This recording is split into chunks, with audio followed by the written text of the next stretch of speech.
Hello Telangana వీరందరికీ కూడా 5,000 కోట్ల బకాయిలు. కార్మికులకు ఆర్టీసీ బకాయిలు 5,000 కోట్లు.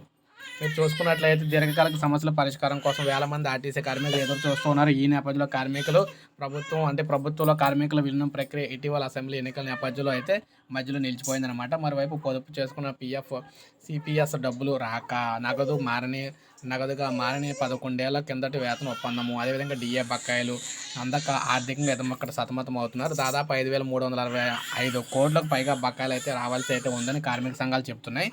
మొత్తంగా దీనికి సంబంధించి 11 ఏళ్ల నుంచి వాయిదాలు వేసుకుంటూ వస్తున్నారు కాబట్టి ఎట్టి పరిస్థితుల్లో వీటిని అయితే ఇవ్వాలని చెప్పి అడుగుతున్నారన్నమాట. అదేవిధంగా రుణ దరఖాస్తులో కూడా పెండింగ్లు అయితే ఉన్నాయన్నమాట. ఆర్టీసీ ఉద్యోగుల కార్మికులు కలిసి ఉద్యోగుల పొదుపు పరపతి సహకార సంఘం దీనికి సంబంధించి ఏర్పాటు చేసుకున్నాయి. పొదుపు చేసిన సొమ్మును ఆర్థిక సంస్థ వాడుకోవడంతో ఉద్యోగులు ఇబ్బంది అయితే పడుతున్నారు. నిధులు లేక చాలామంది దరఖాస్తు చేసుకుని అయితే ఎదురు చూస్తున్నారు. ఇవి కూడా క్లియర్ చేయాలని కోరుతున్నారు. ఇవన్నీ కూడా ఉద్యోగులకు అయితే ఈ బడ్జెట్ ప్రవేశపెట్టే లోపల ఇవి క్లియర్ చేయాలని చెప్పేసి చూస్తున్నారన్నమాట. ఇది మనకు లేటెస్ట్ అప్డేట్. ఒక లైక్ చేయండి, సబ్స్క్రైబ్ చేసుకోవాలి, మన ఛానల్ సబ్స్క్రైబ్ చేసుకోండి.